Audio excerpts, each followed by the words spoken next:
ചേട്ടനിപ്പോ ജംഗ്ഷനിൽ പോകുന്നുണ്ടോ? മഴയുടെ കാര്യത്തിൽ ഒരു തീരുമാനമാവാതെ ഞാൻ ഈ വീട്ടിൽ നിന്ന് ഇറങ്ങണ പ്രസ്ഥാനമില്ല. അപ്പൊ മെർലിൻ ചേച്ചി ജംഗ്ഷനിൽ വന്ന് നിക്കുവാണെന്ന് പറഞ്ഞ കാലവരത്തോട് തറടിക്കും ഞാൻ കേട്ടാ. മെർലിൻ ചേച്ചിയാ നിന്നേടി. അല്ല മാഡത്തിന് എന്താണ് ഇപ്പൊ ധൃതിന്ന് ജംഗ്ഷനിൽ പോയിട്ട് വാങ്ങാനായിട്ട്? എനിക്കൊരു അത്യാവശ്യ കാര്യ. കപ്പൽ മിഠായി മേടിക്കാനായിരിക്കും. അതല്ല, എനിക്ക് വെള്ള പേപ്പർ വേണം. ആഹാ, പൂച്ചയുടെ വാലും പട്ടിയുടെ കാലൊക്കെ വെച്ചിട്ട് പേപ്പർ കീറിക്കളയില്ലേ? അപ്പൊ മക്കൾ ആലോചിക്കണായിരുന്നു പേപ്പർ അന്തരീക്ഷത്തിന് ഇറങ്ങി വരൂലെന്ന് കേട്ടോ. ഇവിടെ ചിലവരെന്റെ പേപ്പർ എടുത്ത് കുത്തിക്കുറിക്കുന്ന കാര്യങ്ങളൊക്കെ എനിക്ക് അറിയാം.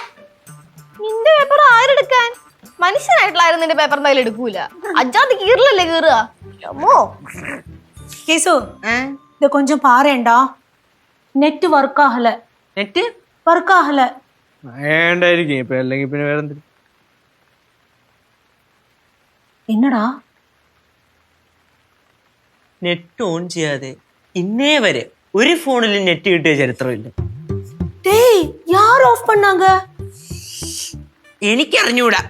ഇരിക്കട്ടെ. ആന്റിക്ക് മാത്രമല്ലടാ, എനിക്ക് നെറ്റിന് സ്പീഡില്ല. എന്തൊരു ആന്റിക്ക് മാത്രമല്ലടാ, ആന്റി നെറ്റ് ഓൺ ചെയ്തില്ല, അതുകൊണ്ട് നെറ്റ് കിട്ടിയില്ല. എനിക്ക് നെറ്റ് ഓൺ ആക്കിയിട്ടും സ്പീഡില്ല.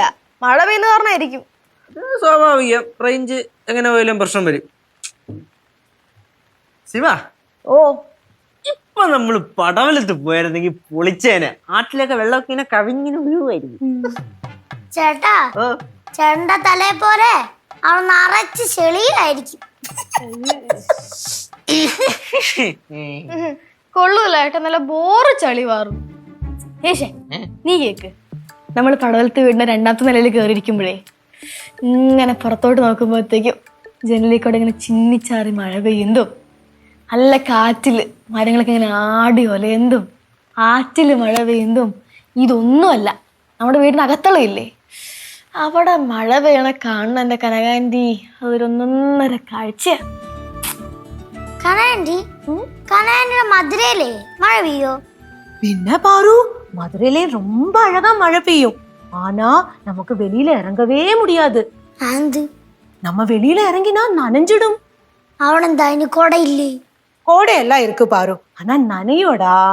ഇവിടുത്തെ മഴ പിന്നെ വെളിയിറങ്ങിയ നനയില്ലല്ലേ. அப்படி சொல்லல, ரொம்ப கொடும் மழையா இருக்கும். அப்ப வெளியில இறங்கவே முடியாது. அப்படிதான் நான் சொன்னேன். ചെന്നൈയിൽ അങ്ങനെ തന്നെയാണ് കേട്ടോ.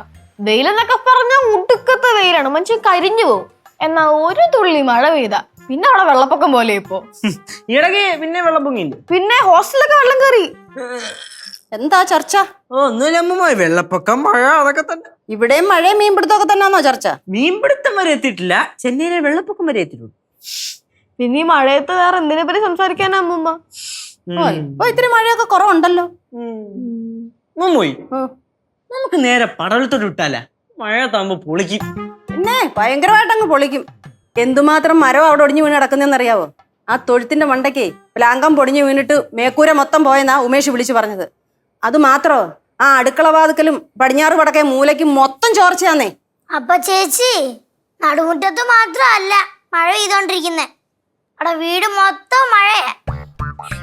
അപ്പൂപ്പനിപ്പോ വീടിന്റെ അകത്ത് കിടന്ന് നനയുമായിരിക്കും. പാറു, നീ എന്റെ കയ്യിന്ന് മേടിക്കല്ലേ. ആ ഫ്ലവേഴ്സ് ഒരുക്കുന്ന കാഴ്ച വസന്തം യൂട്യൂബിൽ പ്രേക്ഷകർക്ക് ലൈവായി കാണാം. ഫ്ലവേഴ്സ് കോമഡിയിൽ ജോയിൻ ചെയ്യൂ, ആസ്വദിക്കൂ.